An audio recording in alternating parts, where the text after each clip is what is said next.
윤서아의 하루는 언제나 남편 박지훈에게서 시작해 그에게서 끝났다.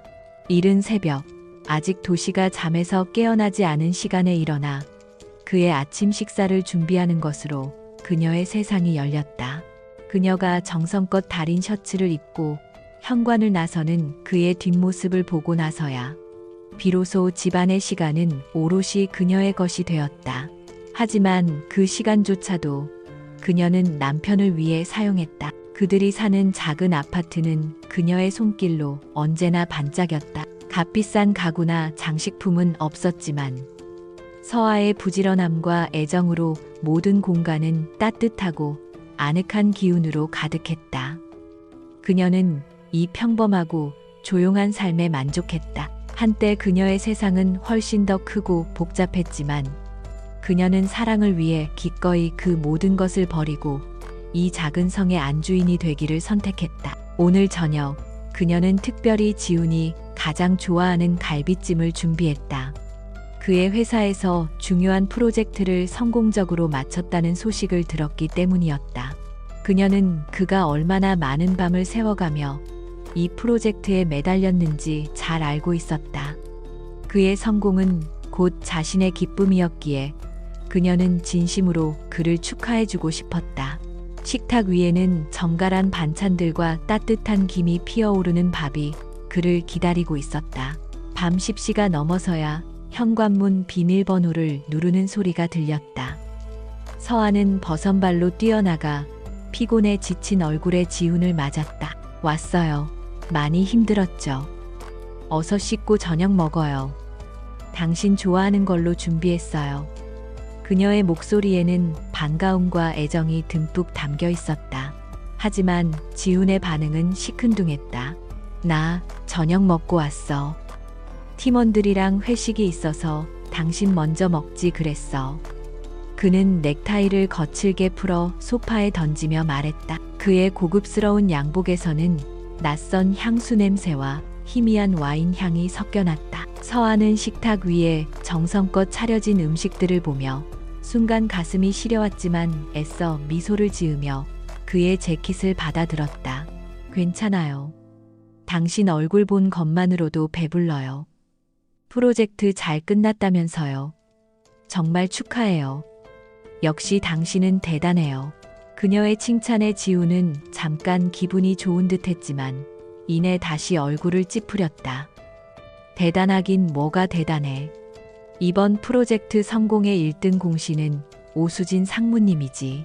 오 회장님 따님이 직접 나서서 투자자들을 설득하는데 누가 감히 반대를 하겠어. 오수진, 진성그룹 오 회장의 외동딸이자 최연소 상무. 지훈의 입에서 그 이름이 나올 때마다 서아는 알 수 없는 불안감을 느꼈다. 지훈은 그녀를 이야기할 때면 항상 부러움과 선망이 뒤섞인 복잡한 표정을 지었다. 그분은 정말 다른 세상 사람이겠네요. 태어날 때부터 모든 걸 다 가졌으니 서아가 무심코 말하자 지훈은 비웃듯 대꾸했다. 당연하지. 당신처럼 집에서 살림만 하는 사람은 평생 이해 못할 세상이야. 오늘 회식도 최고급 호텔 레스토랑에서 했는데 와인 한 병에 내 월급보다 비싸더라. 그런 세상에서 사는 사람들이라고. 그의 말에는 날카로운 가시가 돋쳐 있었다. 그는 자신의 초라한 현실을 아내에게 화풀이하고 있었다. 서아는 아무 대꾸도 하지 않고 조용히 식탁을 치웠다. 며칠 뒤 그들의 결혼기념일이었다. 서아는 큰 맘을 먹고 백화점에 가서 지훈에게 선물할 고급 넥타이를 샀다. 그리고 그가 평소에 먹고 싶다고 노래를 불렀던 스테이크를 요리하기 위해 아침부터 분주하게 움직였다. 그녀는 오늘만큼은 두 사람 사이의 어색한 공기를 걷어내고 예전처럼 행복한 시간을 보내고 싶었다. 하지만 퇴근 시간이 다 되어서 걸려온 전화 한 통이 그녀의 기대를 산산조각 냈다. 서아야 미안해. 오늘 갑자기 중요한 미팅이 잡혔어. 바이어가 갑자기 한국에 와서 어쩔 수가 없어. 오늘은 못 들어갈 것 같아. 정말 미안하다. 그의 목소리는 진심으로 미안해하는 것 같았지만 어딘가 모르게 부자연스러웠다. 서아는 실망감을 감추고 애써 밝게 대답했다. 알았어요. 일 때문이라니 어쩔 수 없죠. 대신 몸 챙겨가면서 해요. 전화를 끊고 그녀는 화려하게 차려진 식탁 앞에 홀로 앉아 있었다. 촛불이 외롭게 타들어가며 그녀의 그림자를 길게 늘어뜨렸다. 문득 이대로 그를 그냥 보내면 안 되겠다는 생각이 들었다. 이렇게 중요한 날까지 일에 치여 사는 그가 너무 안쓰러웠다. 그녀는 정성껏 만든 음식을 도시락에 담기 시작했다. 직접 회사로 찾아가서 얼굴이라도 보고 힘내라는 말을 전해주고 싶었다. 늦은 밤 그녀는 설레는 마음으로 도시락을 들고 그의 회사가 있는 강남으로 향했다. 화려한 빌딩 숲과 거리를 가득 메운 고급 승용차들 사이에서 그녀의 소박한 옷차림은 어딘가 이질적으로 느껴졌다. 그녀는 주눅이 들었지만 남편을 만날 생각에 발걸음을 재촉했다. 하지만 그의 사무실은 불이 꺼진 채 텅 비어 있었다. 당황한 그녀에게 야간 근무를 하던 한 신입사원이 조심스럽게 말을 건넸다. 박지훈 팀장님이요. 아까 오수진 상무님이랑 같이 나가셨는데요. 회사 근처에 있는 시그니엘 호텔에서 중요한 약속이 있다고 들었습니다. 호텔이라는 말에 서아의 심장이 쿵 내려앉았다. 그녀는 홀린 듯이 그 호텔로 향했다. 호텔 로비에 들어서자 눈부신 샹들리에와 화려한 인테리어가 그녀를 압도했다. 그녀는 자신도 모르게 발걸음을 멈추고 1층에 위치한 최고급 레스토랑 안을 들여다보았다. 그리고 그 순간 그녀의 세상이 무너져 내렸다. 레스토랑의 가장 좋은 창가 자리에 그녀의 남편 박지훈이 오수진과 마주 앉아 있었다. 중요한 미팅이라는 그의 말은 새빨간 거짓말이었다. 두 사람은 연인처럼 다정하게 웃고 있었고 지훈은 오수진의 손을 부드럽게 잡고 있었다. 그리고 그는 주머니에서 작은 벨벳 상자를 꺼내 그녀에게 건넸다. 오수진이 상자를 열자 그 안에서는 다이아몬드 목걸이가 눈부신 빛을 발했다. 그것은 몇 주 전 서아가 잡지를 보며 예쁘다고 말했던 바로 그 목걸이였다. 그때 지우는 우리 형편에 무슨 사치냐며 면박을 줬었다. 서아는 레스토랑의 두꺼운 유리창 너머로 그 모든 광경을 보고 있었다. 따뜻하고 화려한 레스토랑의 불빛이 행복에 겨운 두 사람을 비추고 있었고 그녀는 차갑고 어두운 로비에 홀로 서 있었다. 그녀의 눈에서는 눈물이 흐르지 않았다. 대신 심장이 산산조각 나는 소리가 들리는 듯했다. 지난 3년간 그녀가 믿고 사랑했던 모든 것이 한순간에 거짓이 되었다. 그녀의 눈동자에서 사랑의 온기가 사라지고 그 자리에는 춥고 날카로운 얼음 같은 것이 들어서고 있었다. 그녀는 집으로 돌아오지 않았다. 호텔 로비의 차가운 대리석 바닥보다 더 차갑게 식어버린 마음으로 밤거리를 하염없이 걸었다. 눈물은 나오지 않았다. 대신 배신감은 그녀의 심장을 산산조각 내는 대신 날카로운 얼음 조각으로 바꾸어 버렸다. 그녀는 지난 3년의 세월을 자신의 모든 것을 바쳤던 사랑이라는 이름의 허상을 조용히 장사 지냈다. 그녀의 안에서 무언가가 완전히 죽어버렸고 동시에 오랫동안 잠들어 있던 무언가가 깨어나고 있었다. 동이 틀 무렵 그녀는 텅 빈 눈으로 자신들의 아파트 앞에 섰다. 이곳은 더 이상 그녀의 집이 아니었다. 어젯밤까지 그녀의 세상이었던 이 공간은 이제 그녀가 탈출해야 할 감옥이자 그녀의 어리석음을 증명하는 폐허일 뿐이었다. 그녀는 익숙하게 비밀번호를 누르고 안으로 들어섰다. 집안에는 아직도 그녀가 차렸던 저녁 식사의 흔적과 그녀의 온기가 남아 있었다. 그녀는 울지 않았다. 대신 기계처럼 움직이기 시작했다. 그녀는 옷장에서 가장 큰 여행 가방을 꺼냈다. 그리고 그 안에 자신의 물건들을 담기 시작했다. 지훈과 함께 맞췄던 커플 잠옷이나 그가 선물했던 시시한 액세서리 같은 것들은 철저히 외면했다. 그녀는 오직 몇 벌의 기본적인 옷과 서랍 가장 깊숙한 곳에 보관해 두었던 낡은 서류 봉투 하나만을 챙겼다.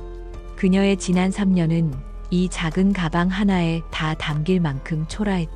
짐을 다 꾸렸을 때쯤 현관문이 열리고 박지훈이 들어왔다. 그의 얼굴에는 밤새 여자와 함께 보낸 흔적이 역력했다. 그는 거실에 놓인 여행 가방과 식탁에 앉아 자신을 싸늘하게 바라보는 서아를 보고 당황한 기색을 감추지 못했다. 서아야, 이게 어떻게 된 거야? 어젯밤에 집에 안 들어왔어. 그는 뻔뻔하게도 걱정하는 척 연기를 했다. 서아는 아무런 표정 변화 없이 식탁 위에 놓인 서류 한 장을 그의 앞으로 밀었다. 그것은 이혼 합의서였다. 그녀의 이름 옆에는 이미 또렷하게 도장이 찍혀 있었다. 도장 찍어. 위자료는 필요 없어. 당신 재산에 관심 없으니까. 그냥 이 집에서 내 인생에서 깨끗하게 사라져줘. 그녀의 목소리에는 일말의 감정도 실려 있지 않았다. 마치 모르는 사람에게 사무적인 용무를 처리하는 듯 건조했다. 지훈은 이혼 서류를 보고 잠시 충격에 빠졌지만 이내 상황을 파악하고 안도하는 표정을 지었다. 그는 오히려 이 모든 것이 잘 되었다고 생각했다. 오수진과의 관계를 어떻게 정리해야 할지 고민하던 차에 그녀가 스스로 물러나 주겠다니 이보다 더 좋은 시나리오는 없었다. 그의 마음속에 남아있던 작은 죄책감마저도 그녀의 냉정한 태도 앞에서 눈 녹듯 사라졌다. 당신 어젯밤에 다 본 거야, 서아야. 그건 오해야. 회사 일 때문에 어쩔 수 없이. 그가 변명을 늘어놓으려 하자 서아가 그의 말을 잘랐다. 시그니엘 호텔 107호. 내가 직접 봤어. 더 이상 거짓말은 듣고 싶지 않아. 당신의 역겨운 위선에 구역질이나. 그녀의 차가운 말에 지훈은 더 이상 아무 말도 하지 못했다. 그는 잠시 머리를 극적이더니 마치 큰 인심이라도 쓰는 듯 지갑에서 수표 몇 장을 꺼내 서아에게 내밀었다. 알았어. 당신이 이렇게까지 나오는데 어쩌겠어. 그동안 고생했으니까 이거라도 받아. 당분간 살 집 구할 때 보탰어. 그의 눈에는 경멸이 담겨 있었다. 그는 이혼마저도 돈으로 해결할 수 있는 간단한 문제로 취급했다. 그는 그녀가 자신을 떠나면 당장 길바닥에 나앉을 것이라 확신하고 있었다. 서아는 그가 내민 돈을 쳐다보지도 않았다. 그녀는 자리에서 일어나 가방을 들었다. 필요 없어. 그리고 한 가지 충고하는데 세상 무서운 줄 알아야 할 거야. 네가 지금 손에 쥔 게 진짜 내 거라고 착각하지 마. 모든 것에는 대가가 따르는 법이니까. 의미심장한 말을 남기고 그녀는 뒤도 돌아보지 않고 그 집을 나섰다. 3년간의 결혼 생활은 그렇게 허무하게 끝났다. 아파트를 나온 서아는 택시를 잡아 한강으로 향했다. 그녀는 차창 밖으로 빠르게 스쳐 지나가는 서울의 풍경을 무심하게 바라보았다. 모든 것이 낯설게 느껴졌다. 그녀는 한강대교 한가운데에서 내려달라고 했다. 세찬 강바람이 그녀의 머리카락을 흩날렸지만 그녀는 미동도 없이 깊고 검은 강물을 내려다보았다. 그녀는 주머니에서 낡은 휴대폰을 꺼내 들었다. 그것은 지난 3년간 그녀의 세상과 소통하는 유일한 창구였고 박지훈과의 추억이 고스란히 담겨 있는 물건이었다. 그녀는 휴대폰을 말없이 바라보다가 이내 망설임 없이 강물 속으로 던져버렸다. 휴대폰은 작은 포물선을 그리며 차가운 강물 속으로 사라졌다. 그녀의 과거도 그렇게 수장되었다. 과거와의 연결을 끊어낸 그녀는 가방 속 깊숙한 곳에서 전혀 다른 종류의 휴대폰을 꺼냈다. 투박하지만 견고한 디자인의 세상, 그 어떤 통신망으로도 추적이 불가능한 특수위성 전화기였다. 그녀는 전원을 켜고 단축번호 1번을 길게 눌렀다. 신호는 몇 번 울리지 않아 바로 연결되었다. 수화기 너머로 정중하고 반가움이 묻어나는 중년 남성의 목소리가 들려왔다. 회장님, 윤서아, 회장님, 맞으십니까? 지금 어디 계십니까? 그 목소리의 주인은 그녀의 충직한 비서이자 집사 최철규 실장이었다. 지난 3년간 그녀의 모든 것을 관리하며 묵묵히 그녀가 돌아오기만을 기다려온 사람이었다. 서한은 잠시 눈을 감았다가 이내 차갑고 단호한 목소리로 명령했다. 나다, 최 실장. 휴가는 이제 끝났어. 펜트하우스 열어둬. 1시간 안에 그리로 가지. 그리고 이사회 긴급 소집해. 내가 돌아왔다고 알려. 아, 그리고 진성그룹 박지훈과 오수진 상무가 다니는 그 회사 말이야. 지금부터 우리가 사들일 수 있는 모든 것을 사들여. 자금은 무제한이야. 사냥을 시작할 시간이니까. 전화를 끄는 서한은 떠오르는 아침 해를 바라보았다. 태양은 언제나처럼 세상을 비추고 있었지만 오늘따라 그 빛은 유난히 붉고 선명하게 느껴졌다. 순진했던 주부 윤서한은 한강에 잠들었다. 이제 다시 태어난 그녀는 거대 자본 제국의 여왕 그 누구도 막을 수 없는 복수의 화신이었다. 게임은 이제 막 시작되었다. 1시간 뒤 윤서한은 강남의 중심부에 위치한 최고급 프라이빗 살롱의 VVIP 룸에 앉아 있었다. 그녀가 던져버린 낡은 휴대폰처럼 그녀의 소박했던 과거도 거울 속에서 조금씩 사라지고 있었다. 수수한 주부의 모습은 온데간데 없고 전문가들의 손길을 거쳐 재탄생한 그녀는 마치 다른 사람 같았다.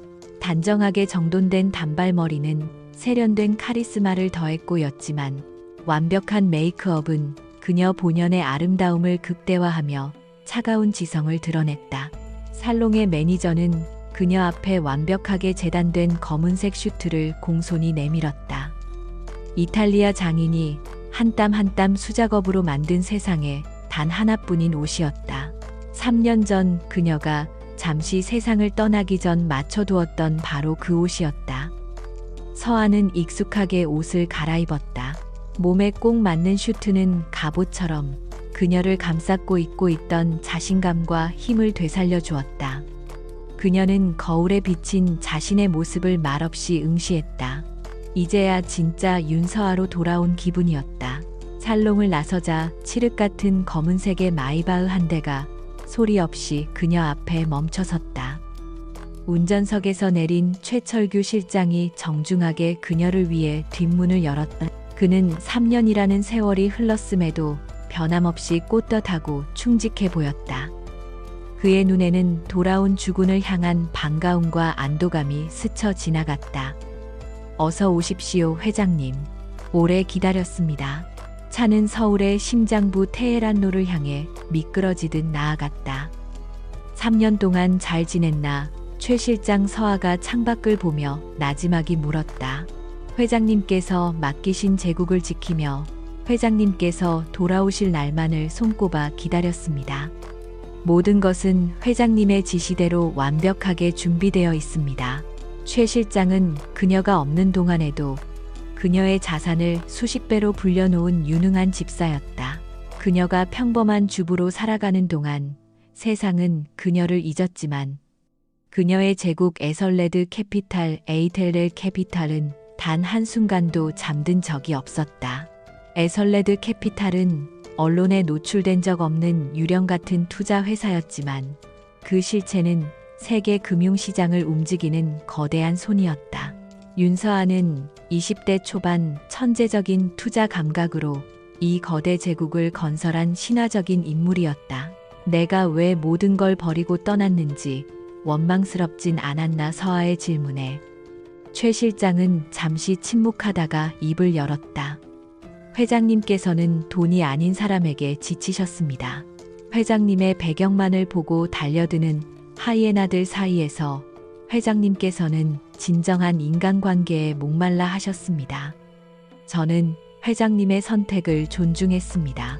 다만 그 끝이 이렇게 될 줄은 몰랐습니다. 차가 멈춰선 곳은 화려한 간판 하나 없는 거대한 검은색 유리 건물 앞이었다. 에설레드 캐피탈의 아시아 본부였다. 철저한 보안 시스템을 통과해 건물 안으로 들어서자 모든 직원들이 하던 일을 멈추고 그녀를 향해 90도로 허리를 숙였다. 3년 만에 돌아온 여왕의 귀환이었다. 서아는 아무런 표정 없이 그들 앞을 지나 최상층으로 향하는 전용 엘리베이터에 올랐다. 최상층에 위치한 그녀의 사무실은 회장실이라기보다는 거대한 전쟁 지휘 본부에 가까웠다. 한쪽 벽면 전체는 실시간으로 세계 증시와 외환 원자재 시장의 데이터를 보여주는 거대한 미디어 월로 이루어져 있었고, 중앙에는 홀로그램 회의 시스템을 갖춘 거대한 책상이 놓여 있었다. 그녀는 3년간 비어있던 자신의 의자에 앉았다.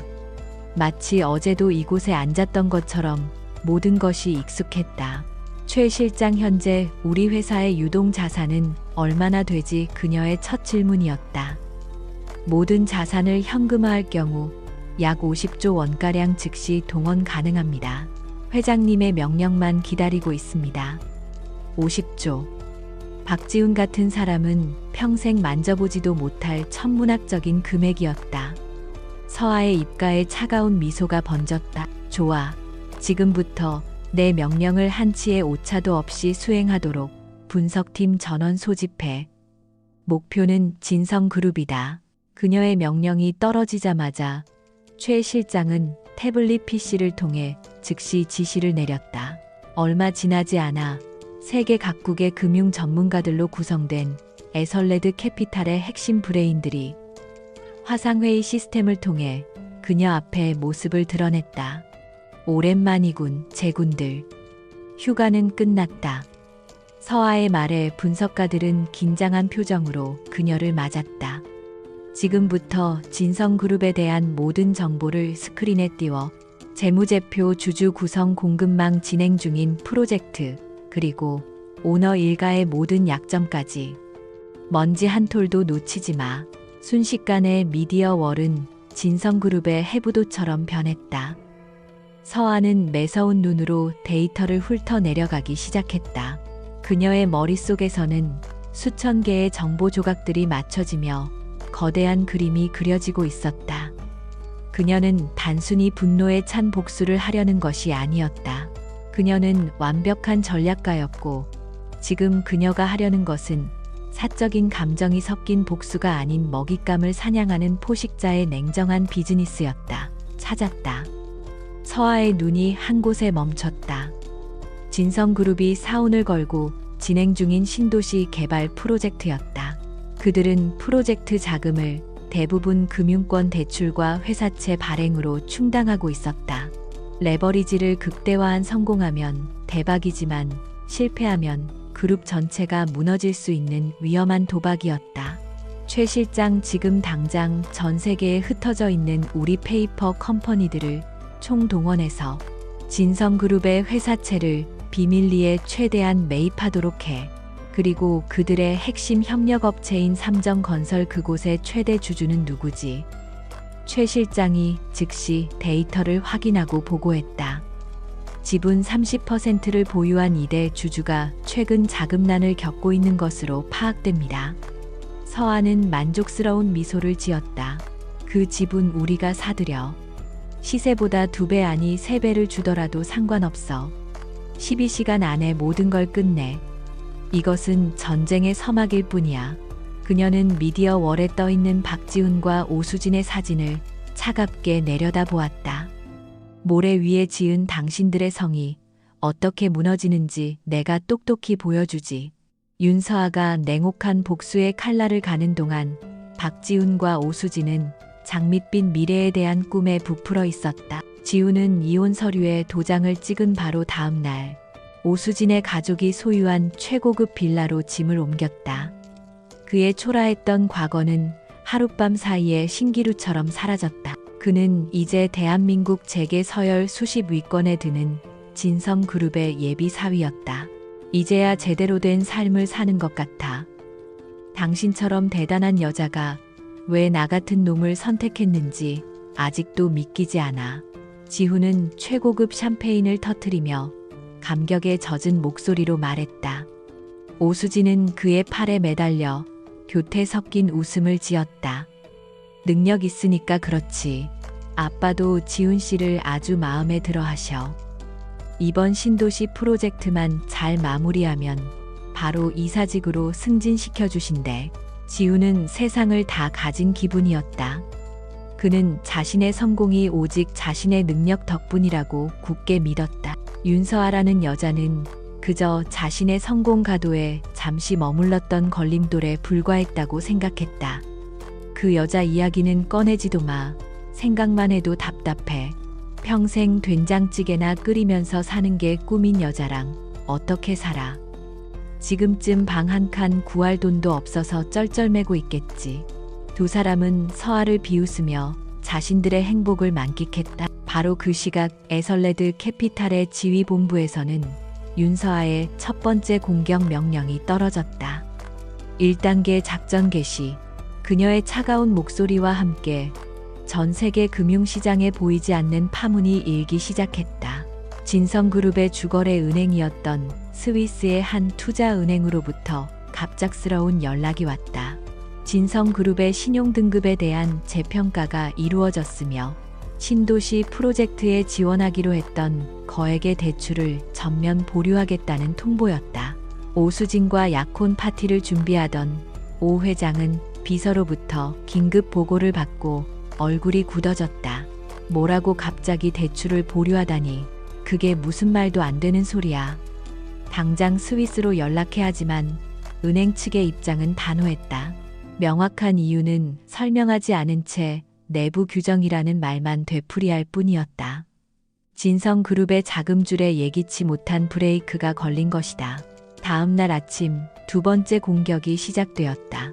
박지훈이 야심차게 지휘하던 신도시 개발 프로젝트의 핵심 협력사 삼정건설로부터 계약을 전면 재검토하겠다는 공문이 날아들었다. 삼정건설의 2대 주주가 바뀌었고 새로운 경영진이 진성그룹과의 파트너십에 대해 부정적인 입장을 보인다는 것이 이유였다. 프로젝트의 심장이 멈춰버린 것이나 다름없는 치명타였다. 진성그룹은 발칵 뒤집혔다. 오 회장은 회의실에서 불같이 화를 내며 임원들을 닥달했다. 도대체 어떻게 된 거야? 삼정건설이 갑자기 왜 저러는 건데?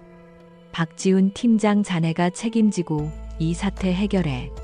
자네가 맡은 프로젝트잖나. 모든 시선이 지훈에게 쏠렸다.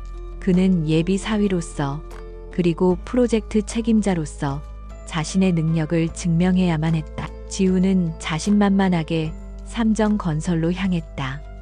하지만 그는 삼정건설의 새로운 대주주를 만날 수조차 없었다. 비서실에서는 바쁘다는 핑계로 계속해서 약속을 미뤘고 실무진들은 모르쇠로 일관했다. 그는 평소 자신이 쌓아놓은 인맥을 총동원해 보려 했지만 아무 소용이 없었다. 그는 그제야 깨달았다.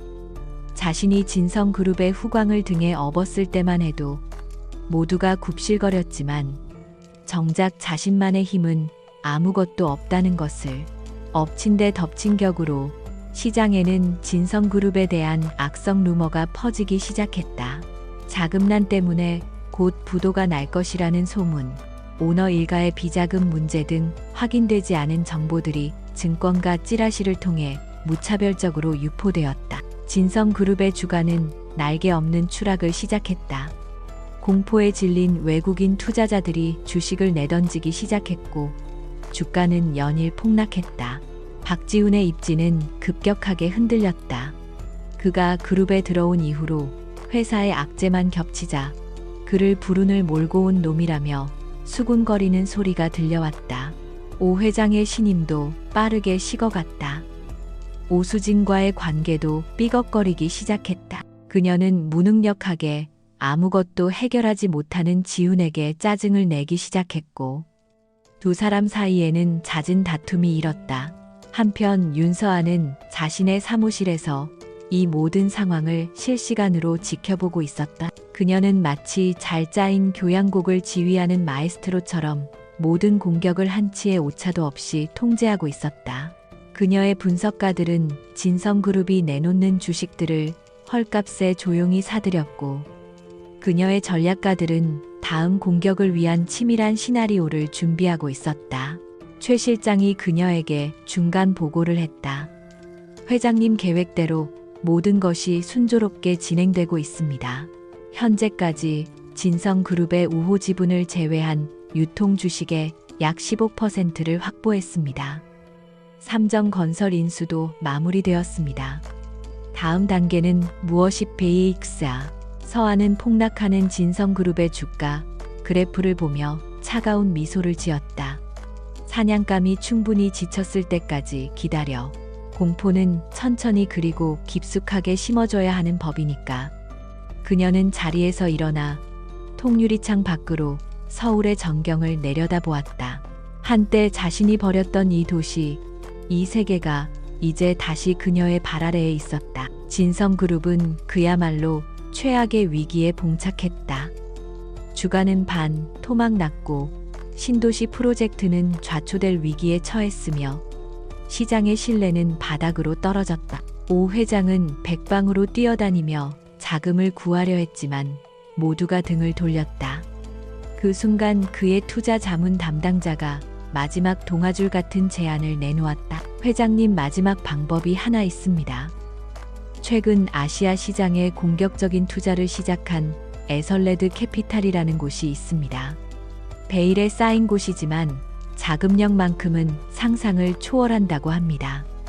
그들의 마음을 돌릴 수만 있다면 오 회장은 지푸라기라도 잡는 심정으로 그 제안을 받아들였다. 그는 에설레드 캐피탈의 신비로운 회장을 초대하기 위해 그룹의 명운을 건 성대한 자선 파티를 열기로 결정했다.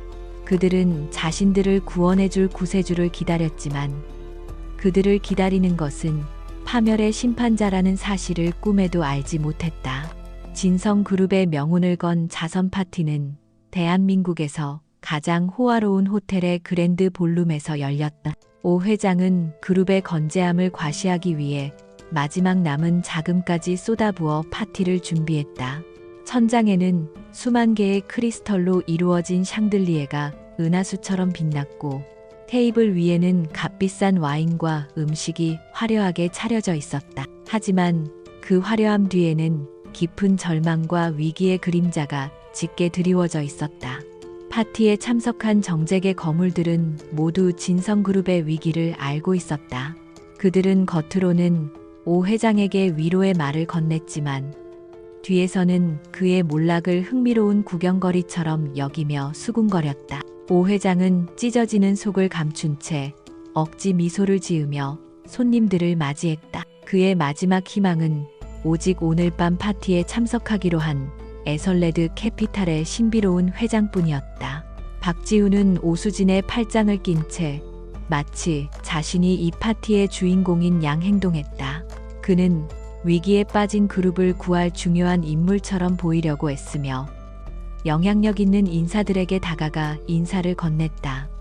하지만 사람들의 반응은 냉랭했다.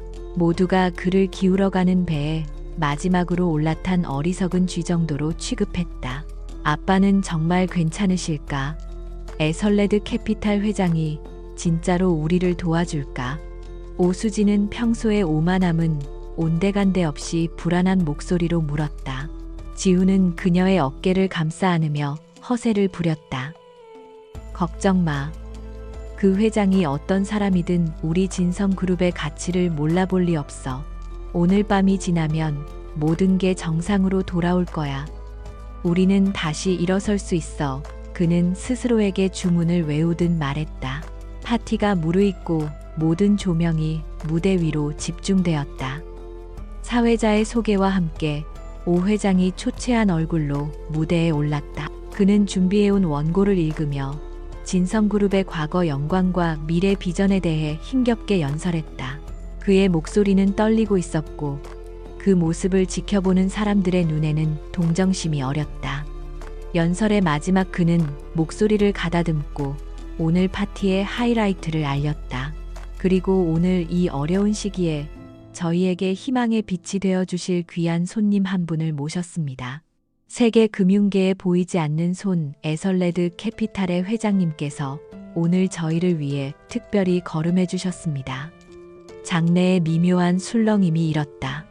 모두가 그 전설적인 인물의 등장을 숨죽여 기다렸다. 박지훈 역시 기대감에 부푼 얼굴로 연 회장 입구를 바라보았다. 연 회장의 육중한 문이 양쪽으로 천천히 열렸다. 모든 스포트라이트가 그곳으로 집중되었다. 사회자가 벅찬 목소리로 외쳤다. 여러분, 뜨거운 박수로 맞아주십시오. 에설레드 캐피탈의 총수 윤서아 회장님이십니다. 윤서아라는 이름이 울려 퍼지는 순간 박지훈의 시간은 멈췄다. 그의 귀에는 아무 소리도 들리지 않았다. 그의 눈에는 오직 문을 통해 걸어 들어오는 한 여자만이 보였다. 그녀는 그가 알던 그가 버렸던 초라한 아내 윤서아가 아니었다. 칠흑 같은 머리카락은 우아하게 정돈되어 있었고 몸의 곡선을 따라 흐르는 에메랄드빛 실크 드레스는 그녀를 여신처럼 보이게 했다. 그녀의 목에는 세상에서 가장 희귀한 다이아몬드로 만들어진 목걸이가 별처럼 빛나고 있었다. 그녀의 눈빛은 차갑고 깊었으며 그 안에는 세상을 지배하는 자의 오만함과 자신감이 가득했다. 그녀는 경호원들과 최철규 실장을 대동한 채 마치 자신의 왕국에 행차하는 여왕처럼 당당하게 걸어 들어왔다. 그녀의 압도적인 아우라에 장내의 모든 사람들이 숨을 죽였다. 박지훈의 얼굴에서 웃음기가 사라졌다. 그의 동공은 공포로 인해 격렬하게 흔들렸고 입술은 새파랗게 질렸다. 손에 들고 있던 샴페인 잔이 바닥으로 떨어져 산산조각 났지만 그는 그것을 인지하지도 못했다. 그의 머릿속이 하얗게 비어버렸다. 자신이 벌레처럼 무시하고 내쫓았던 그 여자가 자신이 마지막 희망이라고 믿었던 구원자였다. 이보다 더 잔인하고 완벽한 복수는 없었다. 오 회장과 오수진 역시 경악을 금치 못했다. 그들은 박지훈의 얼어붙은 표정을 보고 나서야 눈앞에 저 여인이 바로 그가 말했던 된장찌개나 끓이던 전 부인이라는 사실을 깨달았다. 희망은 순식간에 절망으로 바뀌었다. 그들은 자신들이 구원자를 초대한 것이 아니라 단두대로 직접 걸어 들어왔다는 사실을 뼈저리게 느꼈다. 윤서아는 혼란에 빠진 사람들을 비웃듯 우아한 걸음으로 파티장 중앙으로 향했다. 그녀는 그 누구에게도 눈길을 주지 않았다. 그녀의 목표는 처음부터 단 하나였다. 그녀는 넋이 나간 채 자신을 바라보고 있는 박지훈과 공포에 질려 굳어버린 오 회장 부녀 앞에 멈춰섰다. 장내는 쥐 죽은 듯이 고요했다. 서아는 그제야 처음으로 박지훈을 바라보았다. 그녀의 눈에는 증오나 분노 혹은 연민 같은 감정은 없었다. 그저 발 아래에 있는 하찮은 벌레를 내려다보는 듯한 차가운 무관심만이 담겨 있었다. 그리고 그녀는 그에게서 시선을 거두고 오 회장을 향해 입을 열었다. 그녀의 목소리는 음악처럼 아름다웠지만 그 내용은 사형 선고처럼 차가웠다. 오 회장님, 오늘 파티는 아주 인상적이군요. 이제 본론으로 들어갈까요? 우리 할 이야기가 아주 많을 것 같은데요. 윤서아의 목소리는 조용했지만 그랜드 볼룸 안에 모든 소음을 집어삼킬 만큼 강력했다. 파티는 사실상 끝났다. 사람들은 더 이상 진성그룹의 미래나 자선에는 관심이 없었다. 그들의 눈앞에는 한 남자의 어리석은 배신이 불러온 파멸과 한 여자의 화려하고 잔혹한 복수극이라는 그 어떤 영화보다 더 흥미진진한 현실이 펼쳐지고 있었다. 오 회장은 간신히 정신을 수습했다. 그는 이 모든 것이 현실이 아니기를 바랐지만 윤서아의 차가운 눈빛은 한치의 환상도 허락하지 않았다. 그는 비틀거리는 걸음으로 그녀에게 다가가 주변의 시선을 의식하며 최대한 정중한 목소리로 말했다. 윤서아, 회장님, 여기서 이럴 것이 아니라 조용한 곳에서 이야기를 나누고 싶습니다. 부디 제게 해명할 기회를 주십시오. 서아는 그의 제안을 기다렸다는 듯 고개를 끄덕였다. 그녀는 최 실장에게 눈짓했고 최 실장은 호텔 지배인을 불러 가장 조용한 VIP 라운지를 준비시켰다. 서아는 수많은 사람들의 속삭임과 카메라 세례를 받으며 마치 개선 장군처럼 당당하게 라운지로 향했다. 그녀는 더 이상 버림받은 아내가 아니었다. 그녀는 이 게임의 모든 규칙을 지배하는 유일한 플레이어였다. 박지훈과 오수진은 망부석처럼 그 자리에 서 있었다. 주변 사람들의 동정 어린 혹은 비웃음이 섞인 시선이 비수처럼 그들에게 밝혔다. 오수진은 결국 참지 못하고 지훈의 뺨을 세차게 내리쳤다. 다 너 때문이야. 네가 저런 재수 없는 여자를 끌어들여서 우리 집안을 망하게 만든 거야. 그녀의 비명 섞인 절규는 그들의 사랑이 얼마나 허상이었는지를 증명할 뿐이었다. VIP 라운지의 문이 닫히자 바깥 세상의 모든 소음이 차단되었다. 거대한 테이블을 사이에 두고 윤서아와 최 실장이 한쪽에 그리고 오 회장과 오수진 넋이 나간 박지훈이 반대쪽에 앉았다. 권력의 저울은 완벽하게 한쪽으로 기울어 있었다. 오 회장은 마지막 자존심을 끌어모아 대화를 시작하려 했다. 윤 회장 대체 이게 어떻게 된 일인지. 우리 사이에 어떤 오해가 있었던 모양인데. 서아가 그의 말을 잘랐다. 오해는 없었습니다. 오 회장님. 오직 의도와 결과만이 있었을 뿐이죠. 그녀는 최 실장이 건넨 태블릿 PC를 테이블 위로 미끄러뜨렸다. 화면에는 진성그룹의 주가를 폭락시키고 자금주를 막고 협력사를 빼앗아갔던 모든 작전의 내역이 상세하게 기록되어 있었다. 모든 공격의 정점에는 총괄 지휘 윤서아 회장이라는 글자가 선명하게 박혀 있었다. 당신들의 대출을 막은 것도 나고 삼정건설을 인수한 것도 나다. 시장에 당신들 회사에 대한 악성 루머를 퍼뜨린 것도, 당신들의 주식을 휴지 조각으로 만든 것도 전부 나야. 서아는 마치 날씨 이야기를 하듯 담담하게 말했다. 그녀의 고백에 오 회장은 숨을 헐떡였다. 그의 얼굴은 절망으로 일그러졌다. 어째서 우리 그룹이 당신에게 무슨 잘못을 했다고. 서아는 비웃음을 날렸다. 당신 그룹은 잘못이 없지. 하지만 당신 딸과 당신의 예비 사위는 죄를 지었어. 그들은 한 사람의 인생과 믿음을 무참히 짓밟았고 그 대가를 치러야 하는 것뿐이야. 이것은 비즈니스인 동시에 아주 사적인 복수이기도 해. 그녀의 시선이 처음으로 박지훈에게 향했다. 박지훈은 그제야 정신이 든 듯 자리에서 일어나 그녀 앞에 무릎을 꿇었다. 그의 얼굴은 눈물과 콧물로 범벅이 되어 있었다. 서아야, 내가 잘못했어. 내가 정말 죽을 죄를 지었어. 제발, 우리 결혼했던 3년의 세월을 생각해서라도 한 번만 용서해줘. 응, 우린 가족이었잖아. 그의 비굴한 애원은 듣는 이로 하여금 헛구역질이 나게 할 만큼 처절했다. 그의 가족이라는 단어에 서아의 눈빛이 순간 얼음보다 차갑게 변했다. 가족 그 더러운 입으로 감히 그 단어를 올려 너는 내 욕망을 위해 시그니엘 호텔에서 다른 여자와 놀아났을 때 이미 그 단어를 영원히 버린 거야. 넌 나를 배신한 게 아니야.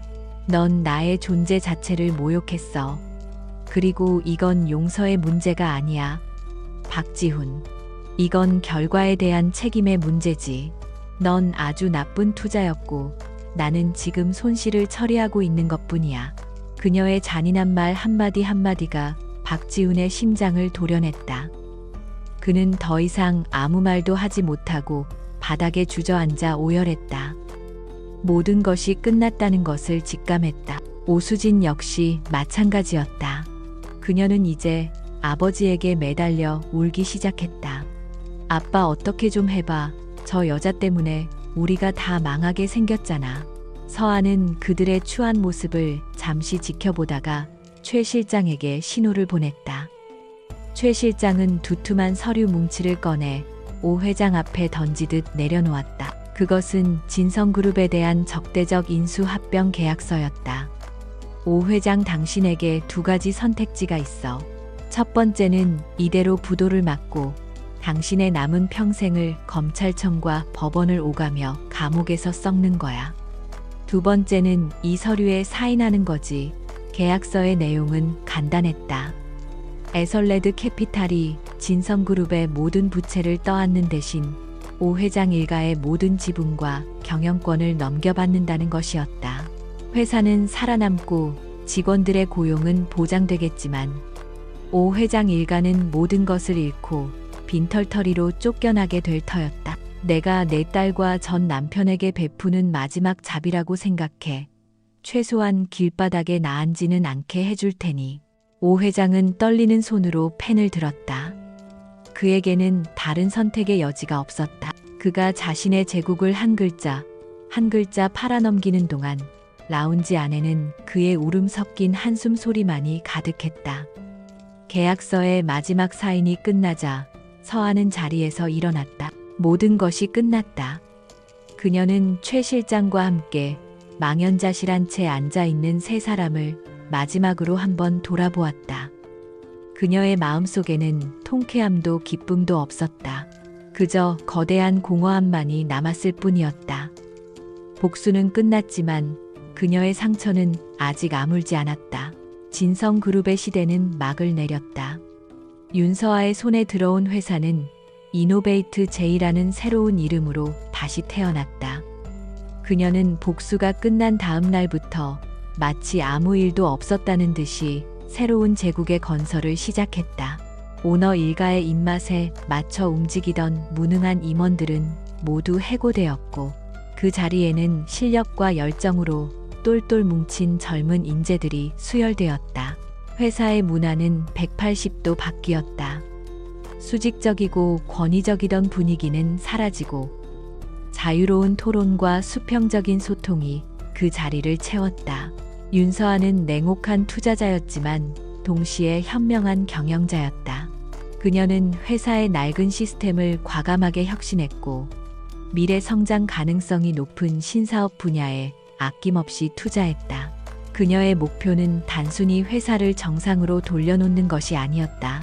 그녀는 과거의 진성그룹과는 완전히 다른 투명하고 윤리적이며 사회에 공헌하는 위대한 기업을 만들고 싶었다. 직원들은 처음에는 그녀를 두려워했지만 점차 그녀의 비전과 리더십에 감화되어 진심으로 그녀를 따르기 시작했다. 과거의 인물들은 그녀의 세상에서 완벽하게 지워졌다. 최 실장의 보고에 따르면 오 회장 일가는 모든 것을 잃고 세간의 조롱 속에서 몰락했다. 오수진과 박지훈은 서로에게 모든 책임을 떠넘기며 추하게 헤어졌다. 특히 박지훈의 삶은 완벽한 나락으로 떨어졌다. 재계의 예비 스타에서 한순간에 사기꾼으로 낙인 찍힌 그는 그 어떤 회사에서도 받아주지 않아 작은 공사 현장을 전전하며 하루하루를 힘겹게 살아간다고 했다. 그는 가끔 편의점 텔레비전에 나오는 이제는 세계적인 여성 리더가 된 윤서아의 모습을 보며 무슨 생각을 할까? 하지만 서아에게 그는 더 이상 아무런 의미도 없는 존재였다. 어느 날 저녁 서아는 아무도 모르게 3년간 살았던 작은 아파트를 다시 찾아갔다. 이미 새로운 주인이 살고 있는 집의 창문에서는 따뜻한 불빛과 함께 행복한 웃음소리가 새어 나오고 있었다. 그녀는 그 모습을 한참 동안 말없이 바라보았다. 복수는 끝났지만 그녀의 마음속에 남은 상처와 공허함은 사라지지 않았다. 그들을 파멸시킨다고 해서 그녀가 잃어버린 시간과 순수했던 믿음이 돌아오는 것은 아니었다. 그녀는 발걸음을 돌려 한강으로 향했다.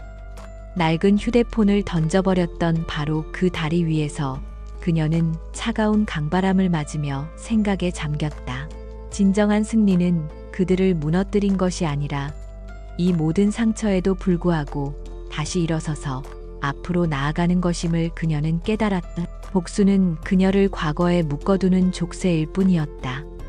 이제는 그 족쇄를 끊어내고 온전히 그녀 자신을 위한 삶을 살아야 할 때였다. 다음 날 서아는 중요한 발표를 했다. 그녀는 자신의 사제를 출연하여 서아 재단이라는 이름의 공익재단을 설립하겠다고 밝혔다. 재단의 목표는 재능은 있지만 환경 때문에 꿈을 포기해야 하는 여성 인재들을 지원하고 육성하는 것이었다. 과거의 자신처럼 세상의 편견과 유리 천장에 부딪혀 좌절하는 여성들에게 날개를 달아주는 것이 그녀가 찾은 새로운 꿈이었다.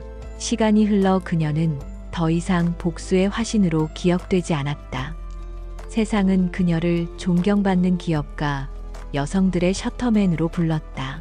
그녀는 여전히 차갑고 이성적이었지만 그녀의 눈빛에는 과거에는 없었던 따뜻함과 깊이가 더해졌다. 그녀는 진정으로 자신의 제국을 사랑하고 그 안에서 사람들과 함께 성장하는 리더가 되어 있었다. 어느 맑은 날 아침 서한은 이제 자신의 집무실이 된 구진성그룹 회장실 통유리창 앞에 섰다.